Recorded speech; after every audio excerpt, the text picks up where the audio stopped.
அழகாக நான் உங்களுக்கு விஎஸ் பேசுகிறேன். இன்றைக்கி நம்ம பார்க்க போகிற சீரிஸோட நேம் வந்து சோலோ லெவலிங் சீசன் 3 எபிசோட் 29 தான் நம்ம பார்க்க போகிறோம். அதனால் நீங்கள் நம்ம சேனலுக்கு புதுசாக இருந்தீங்கன்னா உங்களால் முடிச்சதப்படினா நம்ம சேனலுக்கு சப்ஸ்கிரைப் பண்ணி சப்போர்ட் பண்ணுங்கள். அது மட்டும் இல்லாமல் அது கூட இருக்க பெல் ஐகானை வச்சுக்கோங்க. அப்போ தான் நான் போகிற அடுத்த எல்லாமே உங்களுக்கு நோட்டிஃபிகேஷன் வரும். வழக்கம் போல இந்த எபிசோட் பிரமாதமாக இருக்க போது முடிஞ்ச ஸ்கிப் பண்ண பாருங்க. இதுக்கு முன்னாடி கிட்டத்தட்ட ஒரு 28 எபிசோட் போட்டு அந்த எபிசோட பார்க்குறதுங்க லிங்க் டிஸ்கிரிப்ஷன் கொடுத்துருக்கேன். அந்த பிளேலிஸ்ட் போய் செக் பண்ணி பார்த்துருவாங்க. அப்போ தான் இந்த ஸ்டோரியை புரியும். சரி வாங்க நமக்கு அது குழப்பலாமா. இந்த எபிசோட ஹீரோவும் டேய் அவனை போயிட்டு அட்டாக் பண்ணுங்கன்னு சொல்லிட்டு எல்லாருக்கும் ஆர்டர் கொடுக்க எல்லாரும் கோஸ்பம் ஆகிட்டு அந்த இடத்துல வெறியா ஓடுறானுங்க அட்டாக் பண்ண. இதெல்லாம் அனிமேஷன்ல பண்ணும்போது எப்படி இருக்குமோன்றது தெரியல. அப்புறம் பார்த்தா அவன் பயங்கரமா எத்தனை பேர் வந்தாலும் வாங்கடா நான் இந்த இடத்துல தானே நிப்பேன்னு சொல்லிட்டு அவனை பார்த்துட்டு இருக்க.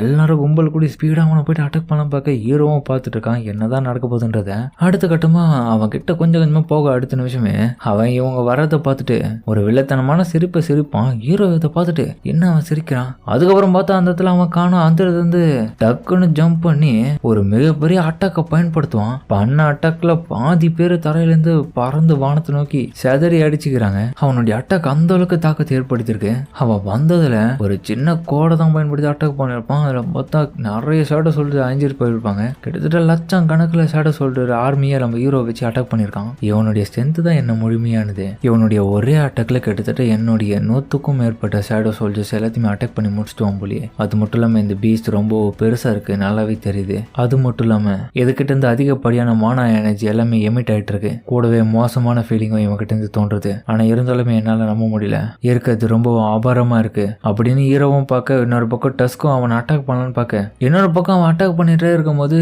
டஸ்கோடி அட்டாக் அவன் கவனிச்சுன்னு இருக்கேன். அது எல்லாத்தையுமே அவன் சமாளிக்கிற லெவலுக்கு போறான். இவனுக்கு எப்படி இந்த அளவுக்கு பவர்ஸ் கிடைக்குது எனக்கு அதான் புரிய மாட்டேங்குது. இவனை தடுத்து நிறுத்தணும், இந்த கேட்டுக்குள்ள என்னால போகவே முடியாது. அப்போ இந்த பிரச்சனையை இவனை முடிச்சா மட்டும்தான் இதெல்லாம் முடியுமோ அப்படின்னு ஹீரோவை பார்த்துட்டு இருக்க. அவன் இன்னொரு பக்கம் டஸ்கை தடுத்துட்டே இருக்கும் போது அதுக்கப்புறம் பார்த்தா திடீர்னு இன்னொரு ஜெயிண்ட்டும் வந்து ஹீரோவை பின்னாடி அட்டாக் பண்ணலான்னு பார்க்க, டக்குன்னு டஸ்கோடைய பவரை பயன்படுத்தி அட்டாக் பண்ண அந்த மேஜிக் பவர்ஸ் எல்லாத்தையுமே தடுத்துட்டு ஒரு கையை வச்சு தடுத்துட்டு இன்னொரு கையில இருக்க ஸ்வாடை எடுத்து அவனை ஒரு வீசும் அந்த ஜெயிண்ட் ஷேடோவை அவன் அப்படியே துண்டா போக, இன்னொரு பக்கம் அவனுடைய கால்களில் பார்த்தா நம்ம எறும்பு மான்சஸ் எல்லாமே அட்டாக் பண்ணிட்டு இருக்க. அந்த ஷேடோ அட்டாக் பண்றதுல அவனால தாங்க முடியல. அதுக்கப்புறம் காலை ஒரு சொல்லிடுவான். அதுல பார்த்தா எல்லாமே செதறின்னு வீழ வெறும் பார்த்துட்டு கடுப்பாகிறான். அடடா என் ஆளுங்க என்னடா இப்படி பண்ணிட்டு அப்படின்ற மாதிரி பார்க்க ஹீரோவும் பொறுமையா ஏன்டா டென்ஷன் ஆகுற, ஏன்னா இன்னமும் அது முடியல, நான் எக்ஸ்பெக்ட் பண்ணதுதான் இது. அது மட்டும் இல்லாம எனக்கு இன்னமும் ஸ்டில் மானா வந்து தேவைப்படுது. அதனால இவனுடைய வீக்னஸை கண்டுபிடிக்கிற வரைக்கும் இவங்க எல்லாரும் அட்டாக் பண்ண விட்டுட்டே இருக்கணும். அதுக்கப்புறம் ஹீரோவனும்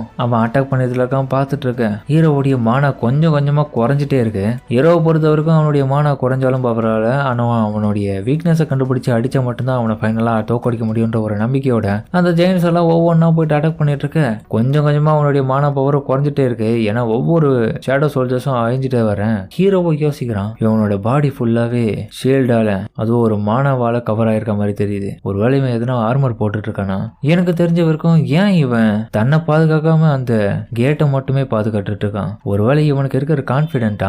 ஆனா ஒன்ஸ் ஃபர்ஸ்ட் இவன் பிளாக் பண்ண பிறகுதான் அதுக்கப்புறம் அட்டாக் பண்ண ஆரம்பிக்கிறானா. ஹீரோ முடிவு பண்ணிட்டான் கைஜல் வெளியே வந்து சொல்லிட்டு, அதுக்கப்புறம் ஹீரோ கைஜலை பயன்படுத்தி அந்த இடத்துல இருந்து அவன் அட்டாக் பண்ணலாம் சொல்லிட்டு போக, வாங்கடா இந்த இடத்துல கிளம்பும் சொல்ல, அதுக்கப்புறம் எல்லா ஷேடோ சோல்ஜர்ஸையும் அந்த இடத்துல கூட்டு போறான். அதுக்கப்புறம் பெரும் கிட்ட போலாம் பார்க்க, அவன் கிட்ட வந்துட்டு பார்த்துட்டு ஷாக்ல இருக்கேன். டக்குன்னு பெருவோடைய அட்டாக் அவன் டாஜ் பண்ணிடுறான். டாஜ் பண்ண அடுத்த நிமிஷமே ஹீரோவும் அந்த கேப்பை பயன்படுத்தி அவன் கிட்ட போயிட்டு ஈகிரிஸால ஒரு அட்டாக் கொடுக்க முடியாது. அந்த அட்டாக்கை வந்து அவன் அப்படியே டாஜ் பண்ணிடுறான் ஈஸியா. ஹீரோவும் இதை பார்த்துட்டு நான் கண்டுபிடிச்சேன்டா. அதுக்கப்புறம் திரும்பியும் ஹீரோவை பார்த்து அவன் அவனுடைய சோடை பயன்படுத்தி அட்டாக் பண்ண, டக்குன்னு ஹீரோவுடைய காய்ச்சல் வந்து அந்த அட்டாக் ஆக இவன் ஹாப்பி ஆகுறான், நான் இவனை தோக்கடிச்சிட்டேன்னு சொல்லிட்டு. பட் ஆனா அவன் அடுத்த நிமிஷம் ஷாக்காக என்னடான்னு பார்த்தா அந்த இடத்துல இருந்து ஈகிரிஸ் பறந்து இவன் உடம்பு மேல போயிட்டு அவன் சுவாடையை அட்டாக் பண்ணி போயிட்டு இருக்க. தரமா இருக்க சீன் போட்டு அவன் விளாசுவான். இவன் அட்டாக் பண்றதுல பயங்கரமான தண்டஸ்லாம் அந்த இடத்துல வெளிப்படுத்தினால அவன் அப்படியே கையை வச்சு தடுத்துட்டு இருக்கான். அது எதுவுமே அவனோட மூஞ்சில படாத மாதிரி. ஹீரோவா இந்த வாய்ப்பை பயன்படுத்தி அவனுடைய கையுள்ள இருந்து செல்த் எபிலிட்டியை பயன்படுத்தி மறைஞ்சிருக்கான். அந்த மனைவில இருந்து இப்ப டக்குன்னு வெளியே வந்துட்டு அவனுடைய கண்ணை அட்டாக் பண்ண அவன் கதறான். இப்போ ஹீரோ போஸ் கொடுக்குறான், டேய் நான் கண்டுபிடிச்சிட்டேன் ஒரு வழியா. இப்ப பெருவும் பத்தாத்துக்கு அவனை போயிட்டு அட்டாக் பண்ணிட்டு இருக்க, உடம்பு ஃபுல்லா கீழ்ச்சி ஏத்துட்டு இருக்க. அவன் ஷாக் ஆகுறான். ஹீரோ அதுக்கப்புறம் தன்னுடைய கமாண்டர்ஸ் அத்தாரிட்டியை அவன் பயன்படுத்தின அடுத்த நிமிஷமே அவன் மூஞ்சில நிறைய அட்டாக் அந்த இடத்துல நடந்துட்டு இருக்க. இதெல்லாம் பார்க்க விஷுவல்ல சாமியா இருக்கும். தூரத்துல இருந்து இவங்களாம் பார்த்துட்டு ஆச்சரியப்படுறாங்க. என்னது அந்த பேட்டில் அந்த அளவுக்கு போயிட்டு இருக்கு. அண்டர்ஸ் அண்ட் பீச்சஸ் எல்லாமே ஒன்னா சேர்ந்து அட்டாக் பண்ணிட்டு இருக்க அந்த ஜெயிண்ட் மான்ஸ்டர்ஸ் கிட்டேயே இந்த மாதிரியான சண்டை நடக்குதுன்னா இந்த பேட்டில் எவ்வளவு சீக்கிரத்துல முடியுமா? கண்டிப்பா முடியும். நீ ஏன் பதட்டமா இருக்க?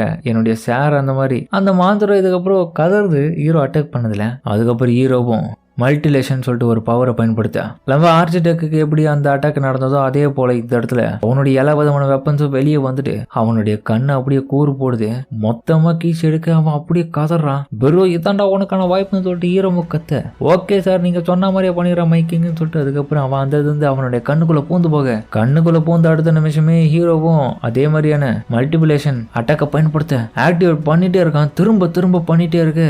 ஒரு கட்டத்துல இன்னொரு பக்கம் பெரும் பார்த்தா உள்ள எல்லா உறுப்பையும் போட்டு பிச்சு எதிரி கொதர்னு இருக்கான். அந்த ஜெயிண்ட்டும் ஒரு கட்டத்துல தடுமாற ஆரம்பிக்க ஹீரோ ஜெயிச்சிட்டான்னு நினைக்கிறான். இன்னொரு பக்கம் அது உள்ள இருக்கிற பார்ட்ஸ் எல்லாம் டேமேஜ் ஆனதுல அப்படியே கீழே வாந்தி எடுக்குது. அந்த ரத்த வாந்தி அடுத்த நிமிஷமே அது அப்படியே நகருல அப்படியே ஒரு அடியா உக்காஞ்சிடும். கீழே பீச்சஸ் எல்லாம் மேல பாத்துட்டு இருக்கானுங்க. ஹீரோக்கு டங்குன்னு ஒரு மெசேஜ் வருது. அது என்னன்னா நீங்க இந்த எனிமியை டிஃபீட் பண்ணிட்டீங்கன்னு. ஒரு வழியா நம்ம ஹீரோவும் இந்த பீஸ்ட கொண்டுட்டான். உண்மையிலே வேற லெவலான எபிசோடு. அதோட இந்த எபிசோட முடிக்கிறாங்க. சரிங்க, இந்த வீடியோ பிடிச்சிட்டு கமெண்ட் சொல்லுங்க. மறக்காம இந்த வீடியோல இருக்க பிடிச்சிக்க நம்பரை பிடிச்சிருந்த லைக் போட்டு நம்ம சேனலுக்கு சப்ஸ்கிரைப் பண்ணி சப்போர்ட் பண்ணுங்க. அது மட்டும் இல்லாம அது கூட இருக்க பெல்லைக்கான ஆல் வச்சுக்கோங்க. அப்பதான் நான் போற அடுத்த வீடியோ எல்லாமே உங்களுக்கு நோட்டிஃபிகேஷன் வரும். வழக்கம் போல இந்த எபிசோடும் பிரமாதமா இருக்கும். முடிஞ்சளவுக்கு யாரும் ஸ்கிப் பண்ணாம பாப்பீங்க நம்புறேன். எந்த வீடியோ பிடிச்சவங்க எல்லாருமே கமெண்ட்ல உங்களுக்கு பிடிச்ச மாதிரி போடுங்க. அது மட்டும் இல்லாம இந்த வீடியோக்கு லைக் போட்டுங்க. ஏன்னா தரமான எபிசோடு யாருமே எதிர்பார்த்திருக்க மாட்டாங்க.